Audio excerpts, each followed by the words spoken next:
Hello Year 10 and welcome to the final unit in this good and evil unit, or the final section. Each unit we do comes in 3 parts, and this is the last part, which is about good and evil and suffering, and this is the philosophy part. Now I'm hoping that some of this will be familiar to you because it ties in with the good and evil unit we did in Year 9, where you did that beautiful artwork. We've got the title here, Introduction to Good, Evil and Suffering, and there's your learning challenge here. Can I theorise about what makes an act or a person good or evil? And that will be the same learning challenge next lesson, and we look predominantly at evil. So when we say theorise, that's because there are no right and wrong answers, because we are now doing philosophy, which means philo, which means love, and sophia, which means wisdom in the Greek, and that means love of wisdom. And so it's all about theorising about the universe at large and the nature of people and of God. So let's make a start. Oh, what do you think? Look, I've made myself a bit emoji. There I am. I even put wrinkles on it, as you can see. I couldn't get the forehead wrinkles, but yeah, she even got a little bit of grey just up here, look, as you can see. Yes, so yeah, I try and keep myself happy. Right, so let's crack on then. So first of all, we haven't done these for a while, so what we've got here are a couple of 2-mark questions. Now, if you remember, 2-mark questions are based solely on the 8 key concepts that you have to learn every unit. So you need to know these off by heart, and to get the full marks you need to give the definition and an example to explain the definition if it needs it. Okay, you shouldn't be writing more than 2 sentences for a 2-mark question though. You put all your juice into your 5, 8 and 15 markers. So pop me on pause, have a go, and then we'll have a look at the answers in a minute. And welcome back. I forgot to mention, for this unit this lesson, you will need access to the online textbook. I'll put the link at the bottom of the frog page, and you're going to need page 108 and 109 today. Okay, page 108 and 109. So, what is the definition of good? Well, the definition of good are things that are considered to be morally right, beneficial, and to our advantage. For example, being kind would be an example of goodness, okay? And the definition of evil, really simple, that which is considered to be immoral, wicked and wrong. For example, stealing. Okay, so you need to make sure you've got those, which you should have at the beginning of the unit because we did them back then. Now, it's a tricky one when we get into philosophy because you can't just learn the facts. There are various concepts that you need to get your head round. So have a look at this. What I've got here are a list of words that most people would be considered to be good. We are focusing on good today. Tolerance, respect, democracy, compassion, empathy, charity, selflessness, kindness, courageousness and politeness are all words that are considered to be good. But what I want you to think about, and you don't need to do this in your book, just have a little think, is can you sort those? Is there a scale of goodness? Are there some of the things on that list there that are more good than other things? I'm not really sure. You see, some people might say that charity is the most good, and you could say that because charity is visible. Actually, you can see the benefits of it. Having said that though, when you are respectful of others, then it might not be so visual, but you are still impacting society in a positive way. And is empathy more good than being polite? Personally, I think I would probably put politeness at the bottom if I was going to scale it. Oh, is it really good to be selfless all the time, or would that be counted as being a bit of a wuss if you were totally selfless. Surely you've got to look after yourself as well. So there's all of these kinds of questions when we're looking at goodness and what it means to be good. So a few questions, and these are the things that kind of scale there threw up. Will all people think good is the same thing? Well, if you think back, we've done relative and absolute morality.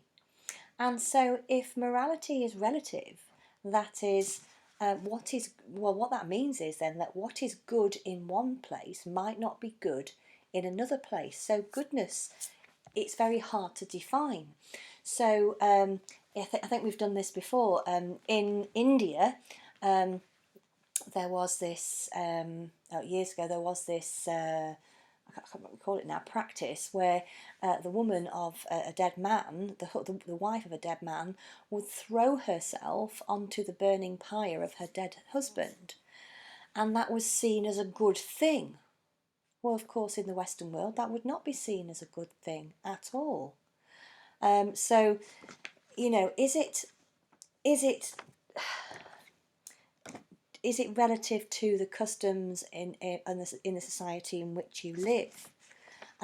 Is good based on who you are or your actions? Are you a good person, or do you do good things that make you a good person? Okay, so there is a theory called, and feel free to make any notes about these things, there is a theory called virtue ethics, where it is thought that you actually do good things in order to become a better person, and eventually you will be a good person rather than a person who does good things, because it's this idea of practice makes perfect. So you know, for example, when you play the violin, you get to be a good violinist through practice. You don't just pick up the violin and it's good. You know, it takes effort and time, but eventually you'll get to be an accomplished musician, and then you are good rather than rather than making your way to be good. And then finally, we've got this idea of sorry, I've lost my place. You've got this idea of whether a person is intrinsically good, or whether a person does good deeds which makes them good. So are people born good is another question. Intrinsically good means good in itself. And there is this idea that people are good by nature, that people's natural state is the desire and the want to be good. Or do you have to be taught how to be good? What are your thoughts? Again, this is so great because there's no rights and no wrongs. People who have done good actions, Mother Teresa, Martin Luther King, Gandhi, were they good people, or did they just do good things? A lot of people who met Mother Teresa have said she wasn't a very nice person. And some people who knew Martin Luther King said that in his personal life he was not a good husband and had affairs. But that doesn't take away from the fact that we view those people as good. But are they intrinsically good because their nature is good, or are they good because they did good things? And that is an argument for us to have a look at. So looking in the past, I'm going to take you back to this dude. This is Aquinas. Hopefully you know that he's linked to natural moral law. And I would write these things down. He's linked to natural moral law. And he believed that natural moral law was created by God in order to help us be good. So if we've got these laws to help us be good, wouldn't that suggest that we can't be good on our own? Now, he also said that we should, as humans, do good and avoid evil. And he went on to say that actually do good and avoid evil is what we do naturally, Now I'm inclined to disagree with him, because if we do good and naturally do good and avoid evil, then why would we need the primary precepts? He also said that everybody can be good because God's law is written on our hearts, and that's where he gets this idea from. That's a biblical quotation, written on our hearts. The law of God is written on our hearts. So it's this idea that even if you've never heard of the Ten Commandments, natural moral law, the teachings of Jesus, he believed that everybody has the law of God written on their hearts. So therefore it is their heart's desire to do the right thing. And he goes on, so therefore we cannot do evil. So how do people do evil? We'll get there in a minute. He also talks about how our conscience and rational thought come from God. So there's lots of ways of looking at a conscience. Conscience, another Greek word, con and science, means with knowledge. And your conscience is that little voice in your head that tells you when something is right or wrong, which we did right at the beginning of this unit. And he says, well, your conscience is actually from God. So if you follow your conscience, you will always do the right thing. And if you follow rational thought, which is natural moral law in his eyes, you will always do good. And his idea is that the only reason why people do bad things is because they stray away from God. So they don't follow their conscience. People do bad when they don't do what is rational. Okay, because I think I've done this before when I've talked to you how Adam and Eve in the Garden of Eden. Remember when I get the glue sticks out, put them all together and show you how when Adam and Eve are with God, I'm doing hand actions now, you just don't want to believe. So if Adam and Eve are close to God in the Garden of Eden, they couldn't have sinned, because all goodness, according to religious teaching, comes from God. God is good. That is another quote there. God is good. So all goodness comes from God. So if you kind of stay under the God umbrella, that is close to God through prayer and that kind of thing, and staying close to Jesus, then you cannot do anything bad. From an Islamic perspective, why do you think they pray 5 times a day? I mean, if you're praying 5 times a day, then you've got no time to be bad, because your thoughts are totally focused on God. And it's a similar idea for Christians. If you stay close and connected to God and follow your conscience and rational thoughts, you cannot do evil. That's what Aquinas says. But not everybody is inclined to agree with him. I'm going to show you a video. Okay, this guy's got quite a boring voice, but some of the things he says are really interesting. And what we're debating here is, are people naturally good, like Aquinas thinks, or not, basically? So I'm going to play you this video. It's 5 minutes. Make your own notes to argue against Aquinas' view that people are inherently or naturally good. Okay? There are 2 important, indeed fundamental, questions you have to answer in life. The first is there a God, specifically a moral and judging creator? The second is, are people basically good? Your answer to the second question will shape just about all of your moral, social, and political views, even more than whether you believe in God. That's why a believer and an atheist who have the same views about human nature almost always have the same social and political views. Let me give you some examples. You've probably heard the phrase, poverty causes crime. If you believe that people are basically good, you are likely to believe that poverty or bigotry or some other outside force causes people to commit violent crime. That's the only way you can make sense of the fact that some people commit crimes despite their basically good nature. Something drove them to it. But if you don't believe people are basically good, you're far more likely to blame the criminals themselves, not outside forces, for their actions. One more example. In a society where it is believed that people are basically good, parents and society don't devote great efforts toward making good people. After all, if we're born good, why do you have to teach goodness?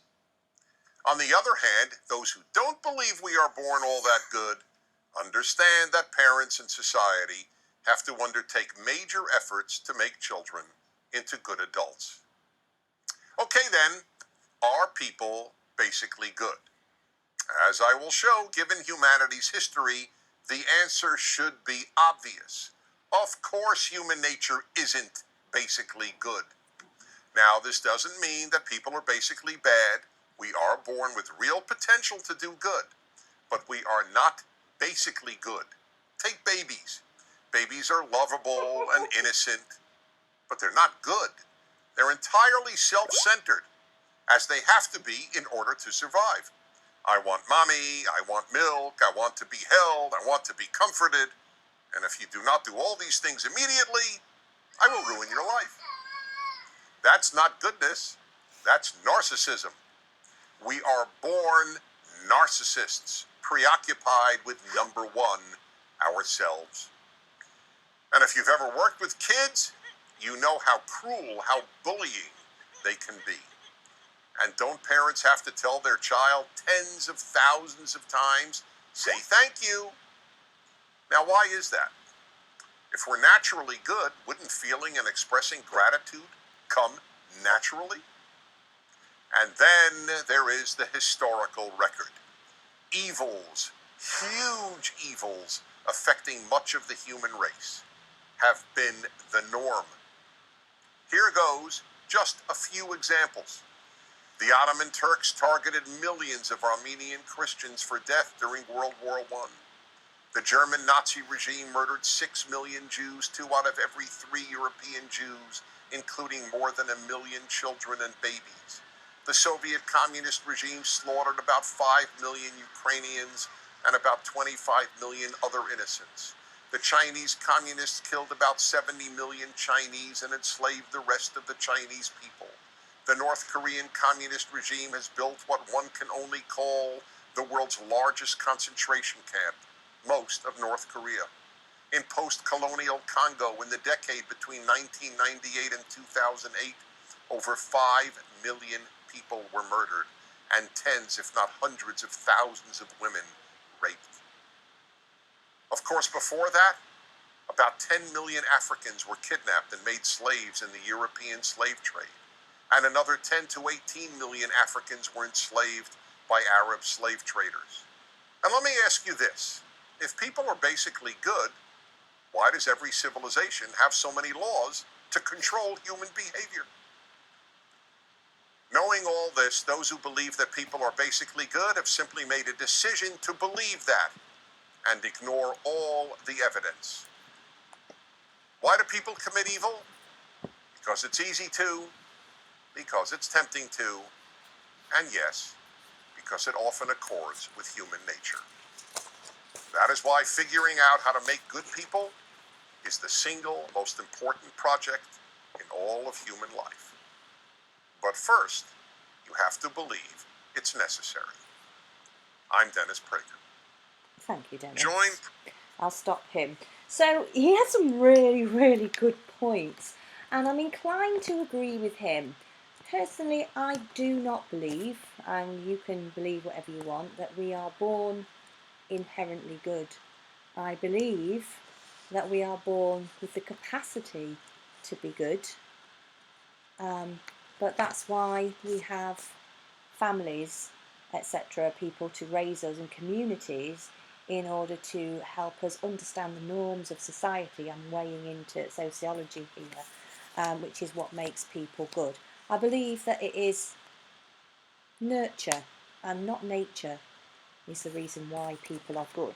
And that's my thoughts. You are entitled to your own thoughts, but these are thoughts that you do need to think about, because we are now theorising and doing philosophy. Now, first little piece of writing, I would encourage you to jot your own notes down through philosophy units like this, because there isn't a lot of hardcore things to write down, because philosophy is a thinking game, you know. So we've covered a lot of material here, but I haven't really asked you to write anything down. I'm hoping what you do have, though, is what Aquinas believes and what the alternative view is. Either you're born good or you ain't, and those are the options here. But Christianity and goodness, I'd like you to go to page 109. I'd like you to read the red box. I'd like you to come up with 4 things in Christianity, 4 attitudes or 4 teachings about good, please. 4 teachings about good in the tiny red box at the top of page 109. Go for it, and when you've got them, come back. Put me on pause.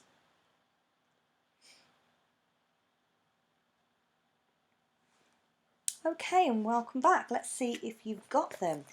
And what I'd like you to do is make sure that you put these 4 things down. So these are 4 ideas about good from Christianity.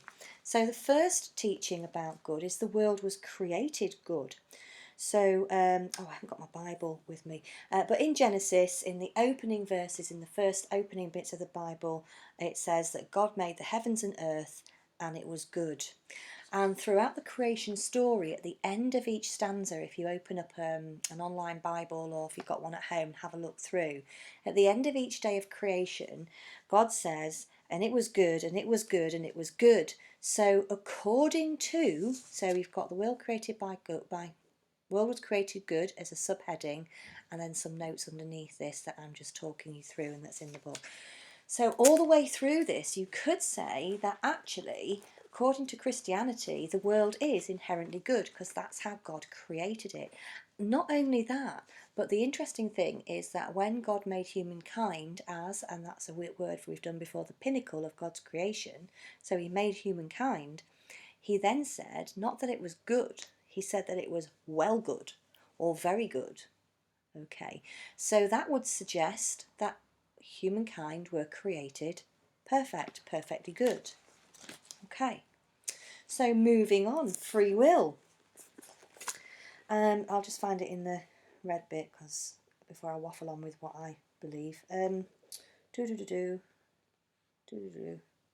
Yeah, so you need to have free will in order to be good. If you cannot choose to be good, can you actually be good? That is the question. So I'm thinking that some of you, your heads are going to have dropped off by now. But it's like, please don't use this as an example for Christianity though, but it's like this yin and yang. In order to identify what is good, you have to understand what bad is, so you don't choose it. And the same can be said of Adam and Eve in the Garden of Eden. God gave Adam and Eve free will in order that they could choose to be good. If they had no free will, Adam and Eve would not be good, they would just be robots. And therefore, free will allows people to be good. But then you've got this thing, well, if you've got free will to choose to be bad, then can you be inherently good, or is goodness something you choose? Well, if it's free will, clearly it's something you choose, and therefore humans are not good in themselves. So, heads dropped off yet? Let's move on. And then the next bit we've got here is that actually, clearly people are not inherently good because we have the 10 Commandments, which teach people how to be good. In the same way that your parents teach you right from wrong, the 10 Commandments were there to tell the people of the day what you need to do in order to lead a good and righteous life. Now, where does this fit into this little story line we've got going on here? So the world was created good. We've got free will. Adam and Eve were given free will, and they chose evil over good. And because they chose to do evil over good, and if you remember with the glue sticks and all those things I used to do in class, they could only have been bad because they moved away from God and chose to do the wrong thing instead of the right thing. And therefore, free will opens the doors in order to allow goodness and badness. So It could be that God created it good and the world was perfect, but from the fall, which fits in with free will, that means that we are not inherently good now. Okay, so 10 Commandments are there to keep people on the straight and narrow, on the right path. And then finally, the last one is Jesus. And then Jesus came along as an example of what it means to be good.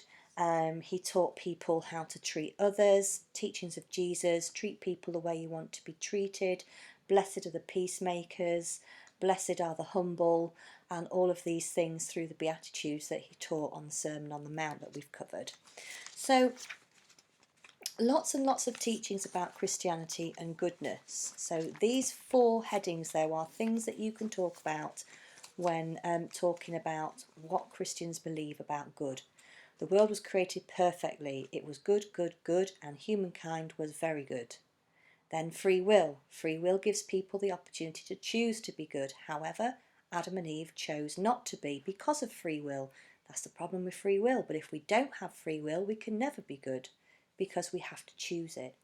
The 10 Commandments then kicks in to help us be good, and Jesus as the example for Christians to follow. So hopefully for each of those you will have a sentence or two, your own reflections on and thoughts on what it means to be good. So we're nearly done actually. Final little question for you. Was God right to throw Adam and Eve out of the Garden of Eden? So again, linking this back to your Year 9 learning, what does it tell us about goodness and nature versus nurture? What does it tell us about God? Okay, well, quite a few things really, because where was the forgiveness and the compassion at this point? Because Adam and Eve sinned and they were punished. So this fits in with our punishment topic. However, according to the story, God then saved mankind through Jesus Christ, his only Son, which shows the restorative justice and the building back of the relationship between mankind and God, which is reflected through the last topic we just did, through how we're expected to treat prisoners, etc. And what does it tell us about the nature versus nurture? Well, tricky one. I think it's clear to say that nurture has a lot to do with goodness, but we have to take into consideration that according to Aquinas teaches is that the law of God is written on our hearts, so people always have the capacity to be good and do good, but they also, because of free will, have the capacity to not do good and to do evil. So that's it for today. Good, evil, free will, theorise are all things that we've covered. I think we've kind of covered everything on this. As I don't want you to hand in anything in on this, but as long as you've got your date learning challenge and some notes that compare Aquinas' view, the video view, and some of your own thoughts about what makes a person good, that would be great. So a bit of an odd one, but then we're doing philosophy now. Next week we will be looking at evil and what makes somebody evil. We're going to look at the debate between natural and moral evil. Don't go on to the, you can if you want to, but I would say don't go on to the booklet yet, because it's mixed up in the order that I've done it in a different order, because I think it's quite important to get these bits established first. So that's it from me for this week. Contact me if you need anything. If you're still outstanding those 5, 8 and 15 markers, I need those in by the end of this week at the latest, in order to get your reports and assessments sorted. And yeah, I'll see you next week. Bye for now.